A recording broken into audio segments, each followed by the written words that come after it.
So, as this is a continuation of last week, I think that I just need to give a little bit of a recap on where we had got to. Basically, in my narrative last week, I'd reached the late 1680s, which was during the short reign of James II. Now, at this point, at least in theory, Wren was still working to the warrant design as authorized by Charles II in 1675. Although it's clear that Wren had always seen himself as having a certain amount of flexibility as works progressed. Now, we tend to think these days that a design for a building once made is fixed, but it was certainly not so as far as Wren was concerned. Now here, you can see how things had progressed, how far things had progressed after 11 years. James II, the new king, was an enthusiastic supporter of the new cathedral, and he helped to significantly increase the finances were available. And the coal tax, he assisted in getting the coal tax being raised from 4.5p per tonne to 18 pence per tonne.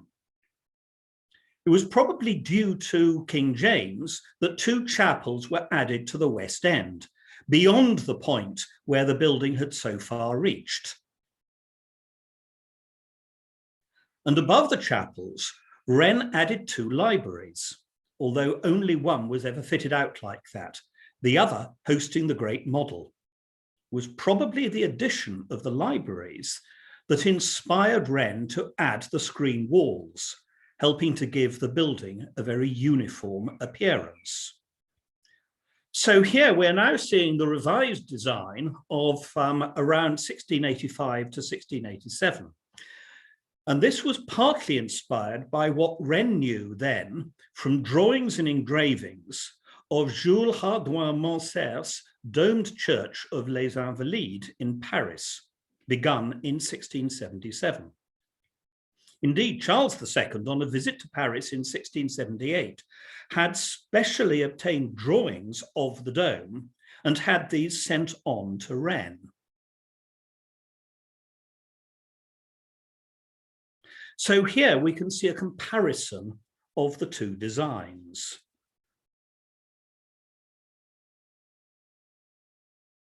And just compare and contrast the warrant design with the revised design. Most obviously, the dome has significantly changed, and the roof line has also been raised. The West End has been altered, and screen walls added above the aisles so that you can no longer see the clerestory. And it was around this time that Wren must have decided that for structural reasons, flying buttresses were needed. But the screen walls effectively hid them. And actually, the screen walls had another financial advantage.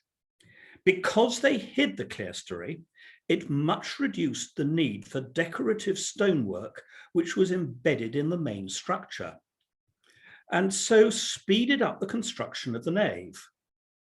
Here I'm looking at some of the decoration, as seen close up during cleaning work about 15 years ago. And here is the final ground plan, onto which I've overlaid the original, showing in red what was complete by the spring of 1676. So we're going up in the world. And having gone up, we've got to top out. It completes the building. Although actually, roofing the cathedral took about 20 years. Now here I've got a rare photo taken in the roof space above the choir. Note the domes, which were built of brick rather than stone for reasons of economy, I would guess. And the plugs which you've got sticking up through the domes here fill holes through which ropes were passed to be able to suspend platforms. Note also in the roof beams the king truss construction. So you've got a long roof beam, and in the middle, you've got a king truss going up to the ridge beam. Now, one of the most difficult parts for Wren was sourcing the timber for the roof beams. Wren's design called for roof timbers which were 46 foot long. In less important buildings, Wren was actually happy to substitute softwood for oak, which was much easier to obtain in that sort of length. Alternatively, he could have used half-width beams joining in the middle to the king post, as he did in the Wren Library in Trinity College, Cambridge. But for St. Paul's, only the best would do. Full-span English oak would be used for the roof. John Longland, the master carpenter, was sent out personally to select necessary trees. 50 oaks were donated by the Duke of Newcastle from his forests at Welbeck in Nottinghamshire. Other long timbers came from one John Etty of York. He was a carpenter who had become a prominent architect. And John Etty's timbers came by sea. But the Duke of Newcastle's gift had to come by road, each tree being drawn by a cart and a team of cattle.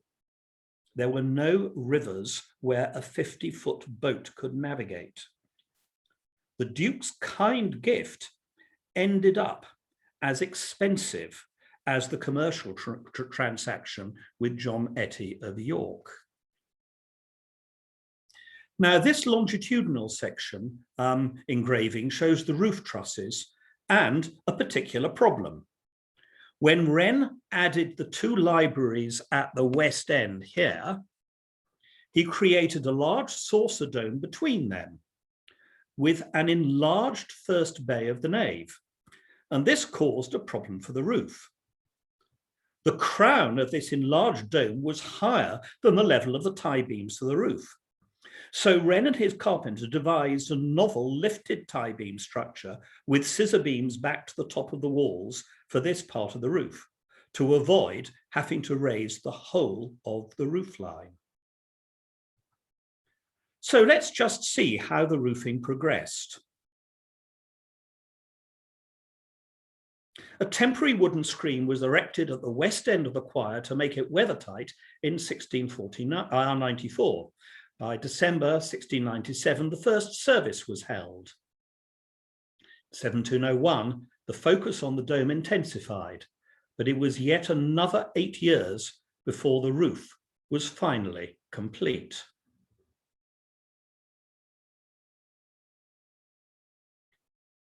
Now, this transverse section is actually comparing the old St. Paul's and Wren St. Paul's. And it also shows some important changes which were incorporated in the revised design of 1685-7. The screen walls were being built at the same time as the roof was going on. And these hid the flying buttresses that Wren decided were needed. To avoid rot in the tie beams, and this was a very common problem, they were lifted well above the gutters. And Wren had an ingenious inspection passageway in the walls immediately under the ends of the tie beams. And here you've actually got a view behind the screen walls showing the flying buttresses. This part of the design was viciously attacked by Pugin in the 19th century, who accused Wren of architectural dishonesty, where one half of the edifice was built to conceal the other.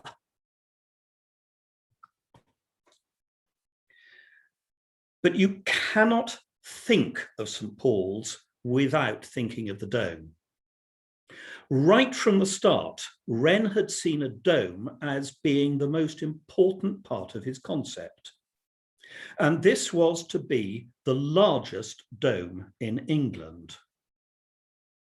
Domes had a long history, although really large domes were rare. At the time St. Paul's was built, it was the 5th largest dome in the world, even though it could actually have been fitted inside St. Peter's in Rome. The early domes were very substantial stone or brick construction. However, the French domes, of which that on the Église Saint-Louis des Invalides was an example that Wren knew, differed from the Italian ones in one very important respect. The outer dome was made of timber, concealing a much lower inner dome. While that may not have given such dramatic effect internally as the Italian ones, they were much quicker and cheaper, and importantly, much lighter to build. So, March 1697, the first service has still not taken place in the new cathedral. Parliament had reluctantly voted to extend the coal tax again, but now at a much reduced rate. And they had also voted to withhold half of Wren's salary until the cathedral was actually completed, to encourage him to get on with it. At this point, Wren's estimated cost to complete was £171,000, and the estimated coal tax revenue still to come was only £144,000. Wren told the commissioners, either finish the west end and nave and leave the dome until later, when maybe we'll get some sufficient money, or concentrate on the dome and hope that its grandeur will encourage public support for completing the whole building. Proceeding with both slowly was rejected by Wren because of the implications for scaffolding. Too long, and the wood could rot and fail, and he was aware that the dome would require an enormous internal scaffolding, unlike Brunelleschi's dome in Florence.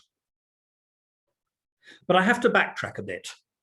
By 1697, when Wren gave his stark choice to the commissioners, we know that his design for the dome was pretty well as it was finally built. But this engraving of the north section some 10 years earlier, with cutouts from a larger engraving of the finished dome, makes it clear that the design of the dome was quite an evolving project.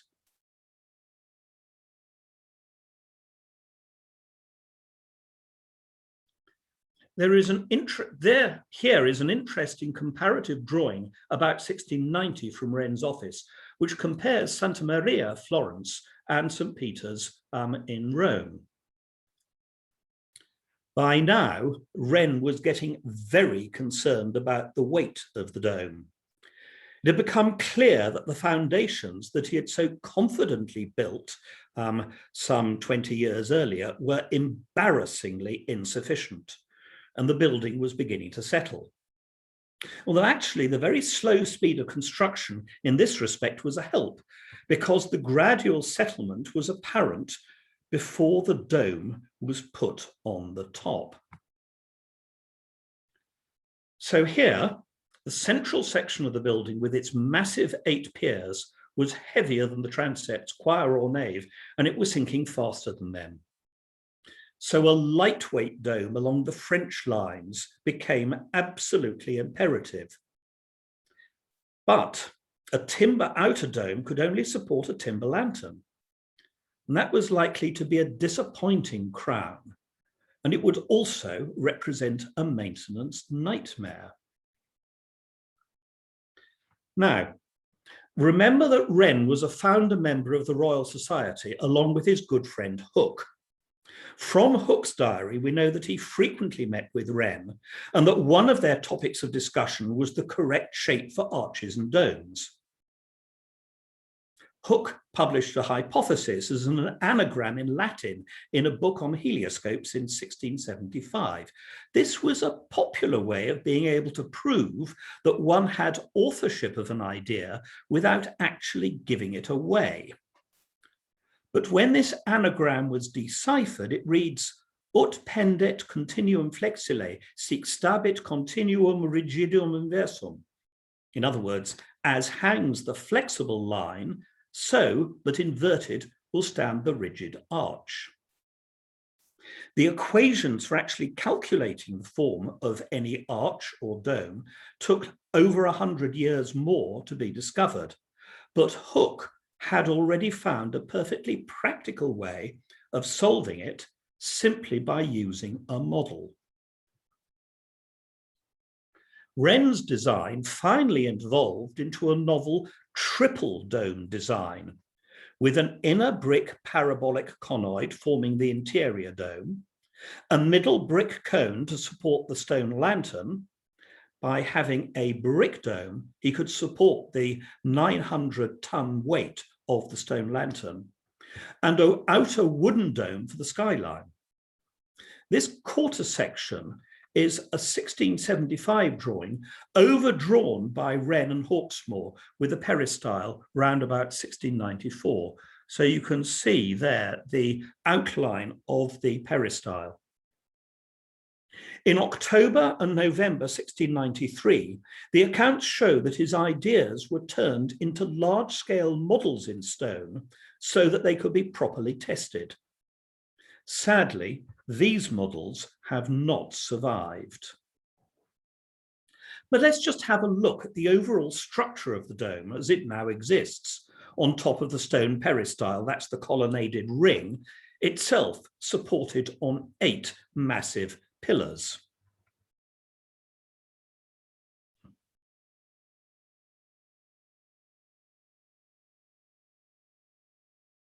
You've got a 20-foot diameter oculus at the top of the inner dome, and note the ring of holed stones around the base.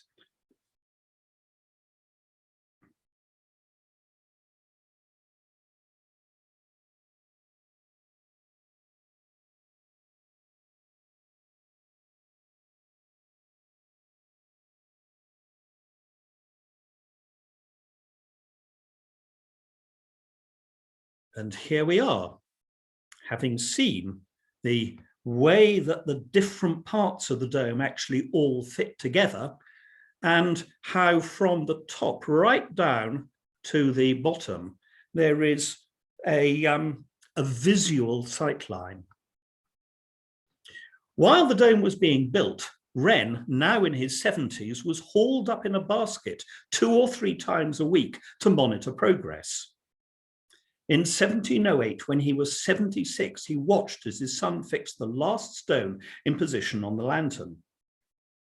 And so going up the dome, you've got the Whispering Gallery at this level here, 99 foot above the ground.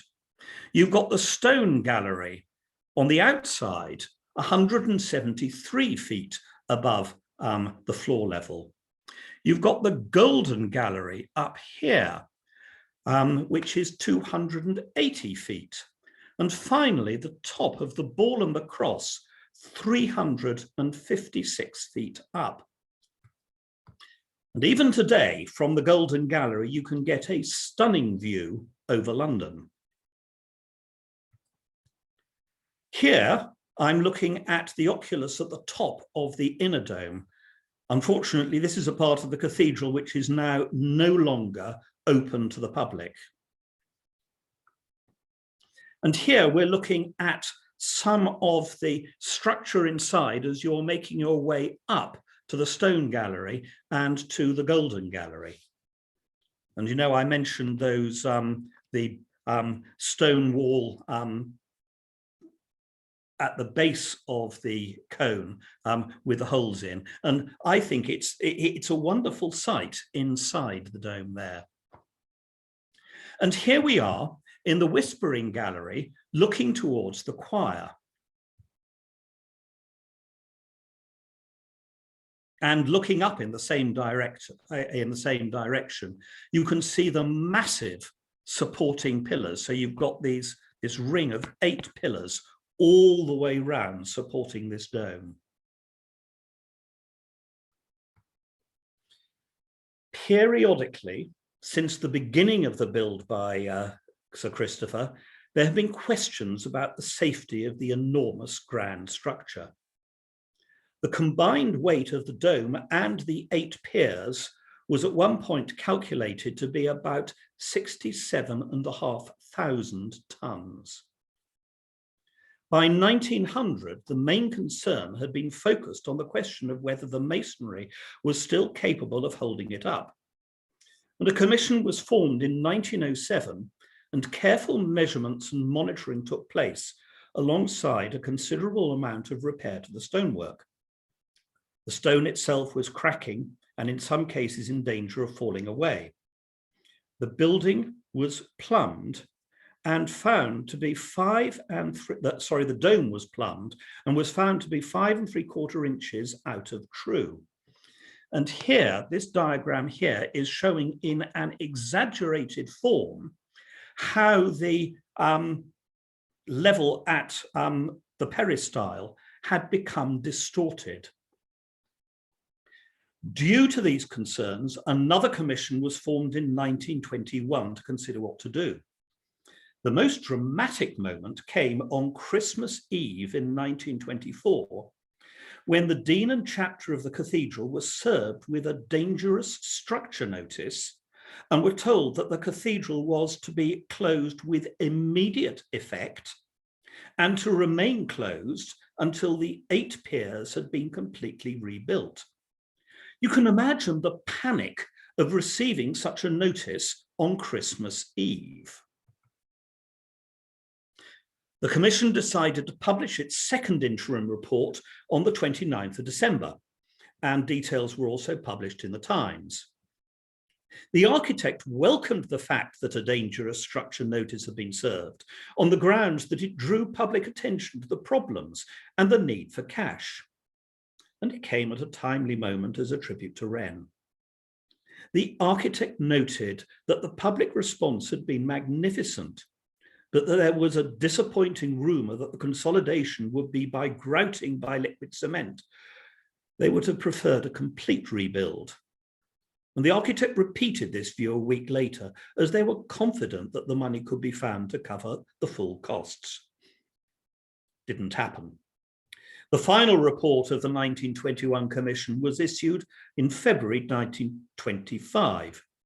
A combination solution was arrived at involving grouting the piers, but also supporting them with tie bars set in boreholes, which had been grouted first, and another chain to hoop the whole dome structure. And ever since, there have been regular measurements taken of the dimensions of the dome to make sure that we do not have repeat problems. The cathedral was closed from 1925, or rather Christmas Eve 1924, to 1930, while the piers of the dome were strengthened at a total cost of £250,000. But I think we need to go back inside. After 25 years of work in 1690, St. Paul's Cathedral was still not yet complete, with no roof, no glass in the windows.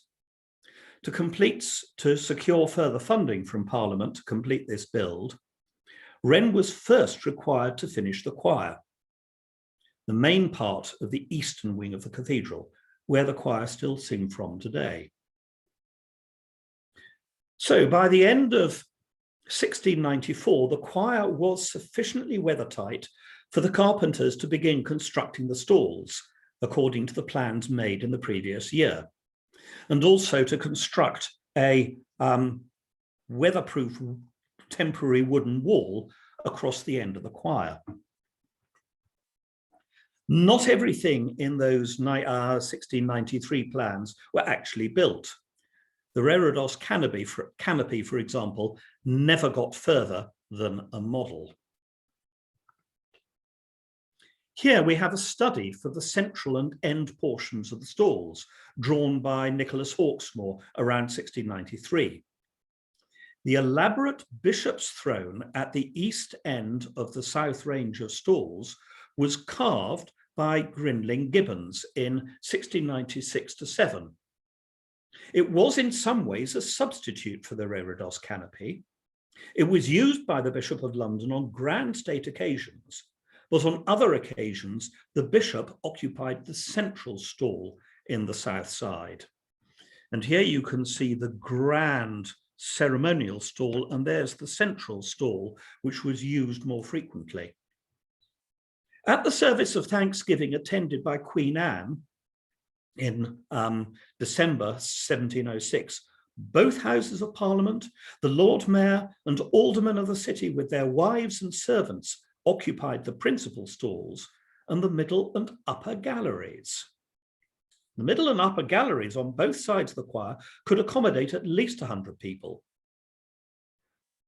These were occupied by members of the public frequently, for until the mid-19th century, public services at the cathedral were only conducted in the choir, and there was no congregation in the nave. In 1694, a contract with the eminent German organ builder Bernard Smith to supply an organ for the new cathedral was signed. 27-stop, 3-manual, no-pedal instrument was placed on a screen in the choir. In the early 1870s, the then cathedral surveyor, F.C. Penrose, opened up a vista through the whole cathedral by dismantling the organ case and the western range of stalls. He moved the entire set of stalls one bay westwards and placed 2 matching halves of the organ case at the entrance to the new choir, with repositioned stalls beneath them. The work on the choir stalls was divided into sections, with different contractors working to the agreed patterns. Grinling Gibbons was actually only one of several contractors working on the carvings, although now he is the only one that most people are aware of. Grinling Gibbons' limewood carvings really stand out. But out of a total cost for the choir stalls of £8,629, 11 shillings and a halfpenny, Gibbons was only paid £2,099, £992, 11 shillings and 4pence halfpenny, which was about 35% of the total cost. Gibbons's work features ornate scrolls and layered leaves, most commonly made from limewood. The technique he and his craftsmen used was to create separate layers through the depth of the design, and these were then fastened together with iron pins, which allowed some actual mechanical movement of the wood. But it enabled them to create very deeply cut, high relief studies of lifelike fruit and foliage. In order to better guide or correct the work being undertaken, Gibbons often carried a chisel with him while supervising. Gibbons worked with Wren in other places as well, and I've just picked out 2 examples here. Gibbons would have reserved the most complex aspects of a design for himself, and these really are some quite show-stopping examples of his work. You can quite understand why he is still regarded as one of the most eminent decorative wood carvers ever. But I also want to have a look where you tread at the floors and at the ceilings. The floor was tiled in marble by William Dickinson, 1709 to 1710, while just after the ending of the roofing. In the middle of the dome on the floor, there is a motto which ends with the Latin words lector, si monumentum requiris circumspece, which is usually translated as reader, if you seek his memorial, look around you. And I don't think that you could find a more fitting monument, Sir Christopher Wren. In the crypt, the mosaic floor is rather more recent. It dates from 1860, being made by female prisoners, which is now why it is known as the Opus Criminale. And then when you look up into the dome, you are seeing the paintings on the inside of the dome commissioned by Joshua Thornhill in June 1715. And it appears that it was very much against Wren's will that the interior of the dome was decorated in this way.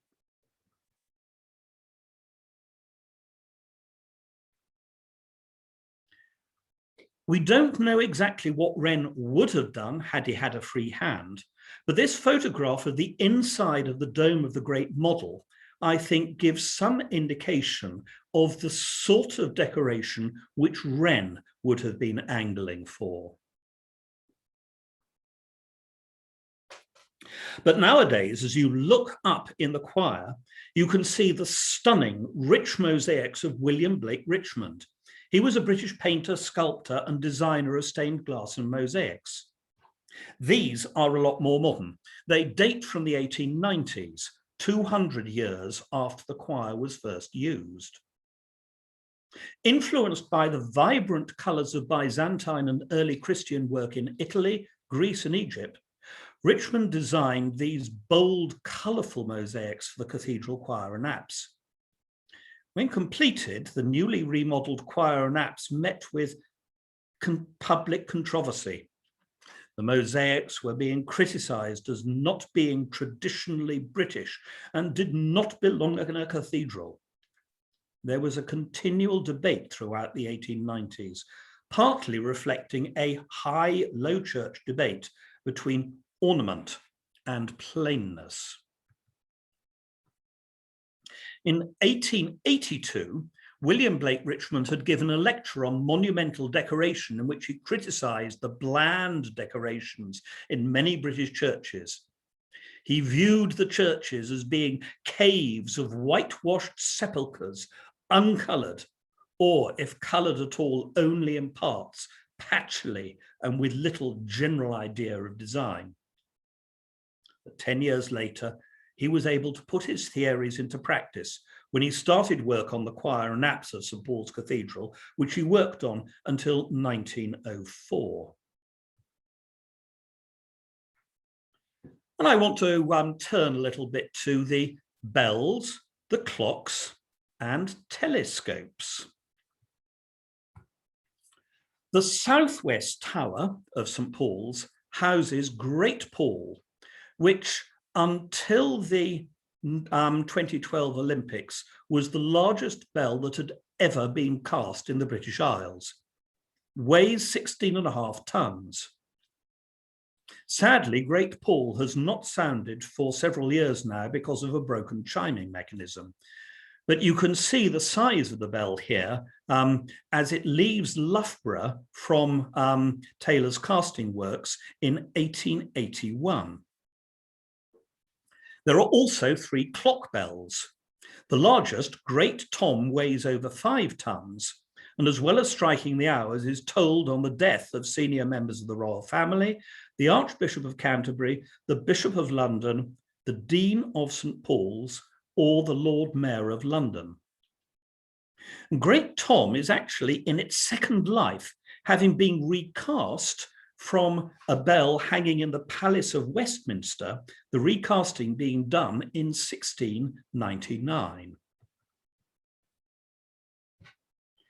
St. Paul's has the 3rd largest ring of bells in the world.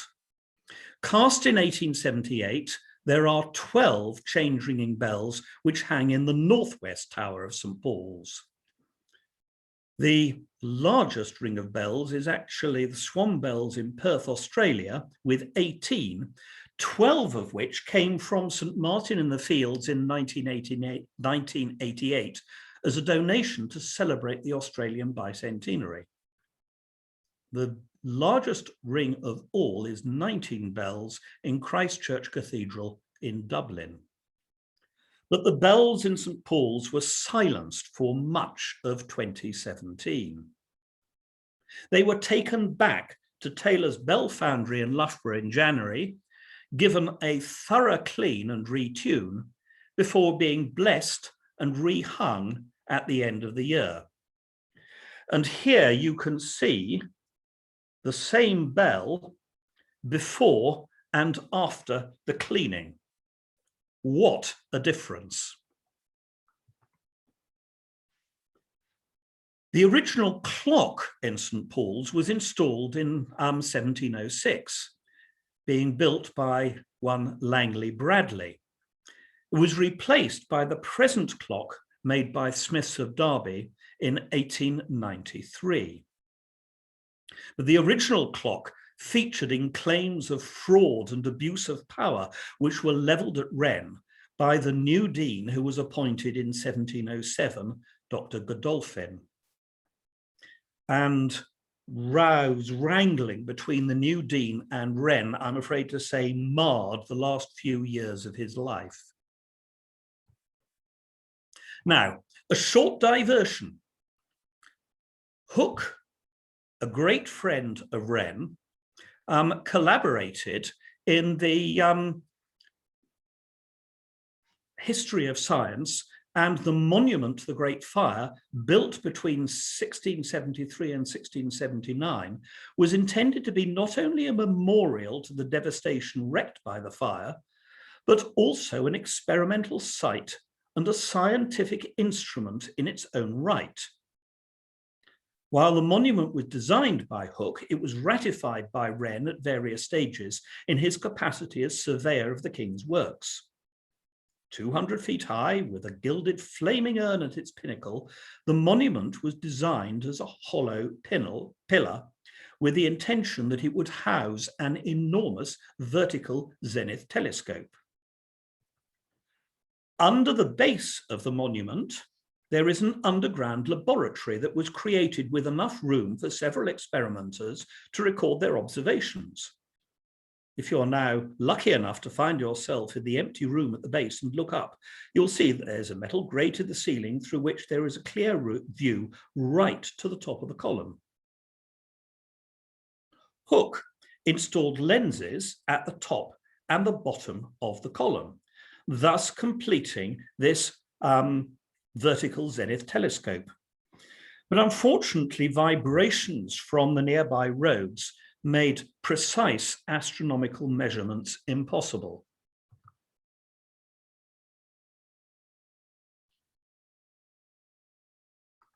But shortly after Hooke's death in 1703, Wren proposed to the Council of the Royal Society that St. Paul's could be used as a zenith telescope and a place to incorporate the lenses which had been made by Constantine Huygens and donated to the Royal Society in 1692.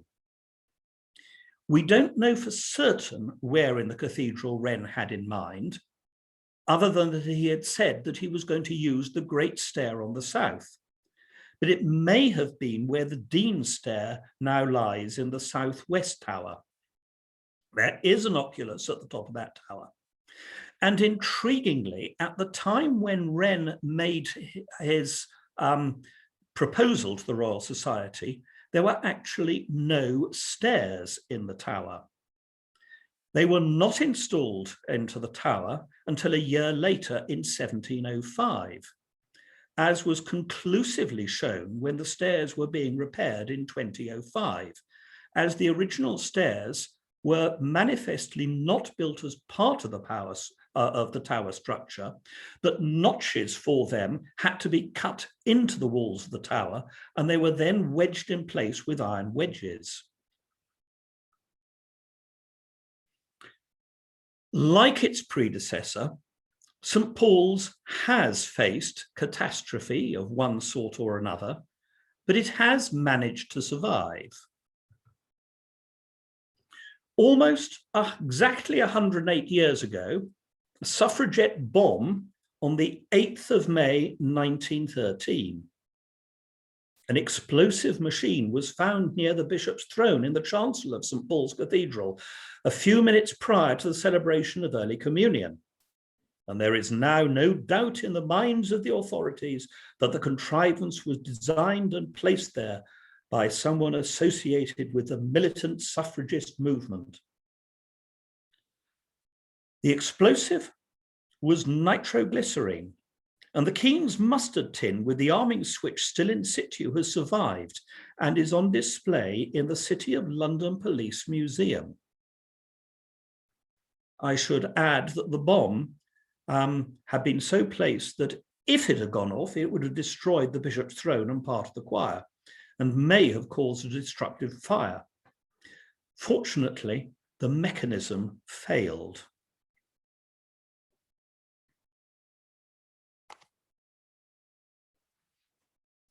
We turn to the Second World War, and there were iconic pictures taken on the 30th of December 1940. The one in the Daily Mail being reprinted by the Berliner Illustrierte Zeitung in January 1941 as proof to the Germans that the Blitz was working. This raid, incidentally, was the same raid that destroyed St. Lawrence Jewry, which I mentioned last week.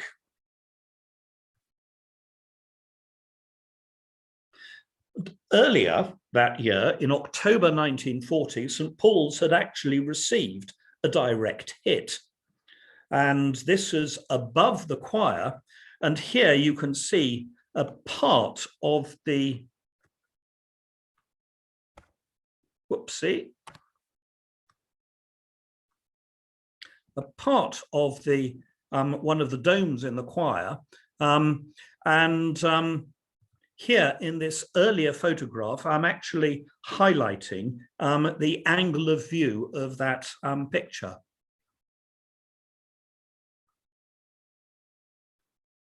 There was another bomb. Sorry, yes, this is still the results of that first bomb here, where you can see how it came and bits of the roof came down. Fortunately, that first bomb didn't explode.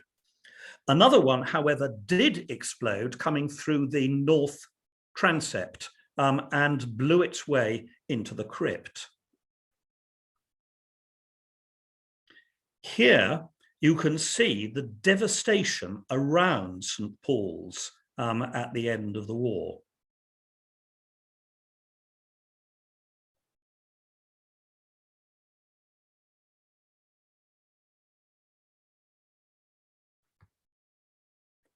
But one of the things which was quite apparent, you can see in this wonderful painting by Canaletto, is how St. Paul stood above all the other church spires in the city.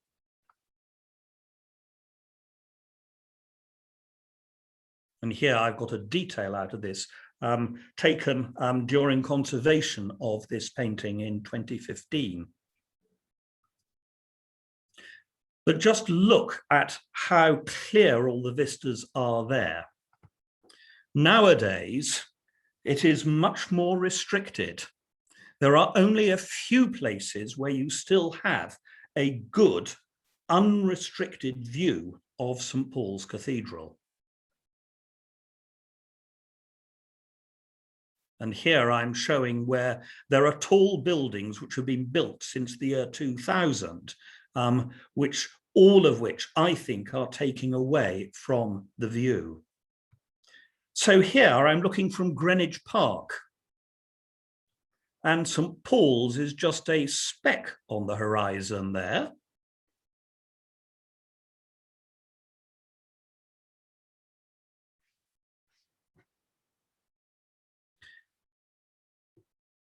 But here I'm just looking at a couple of examples of the way that St. Paul's has inspired some contemporary art. This is a cufflink, which can actually be seen in the V&A jewellery galleries. And here, this gilded view of the inside of St. Paul's is by Marco Araldi, who is a contemporary British artist. That sold for £2,500 5 years ago. I couldn't resist this incredible picture, showing how in the cleaning project in 2003 to 2005, they were able to access the interior of the dome without having intrusive scaffolding coming right down to the ground. And here we are seeing the latest new work in St. Paul's. This is now the entrance at the north transept, where there is a new spiral access for wheelchair-bound people or for pushchairs and so on, built in Portland stone. This is the first significant change to the exterior of the building since it was actually built by Wren.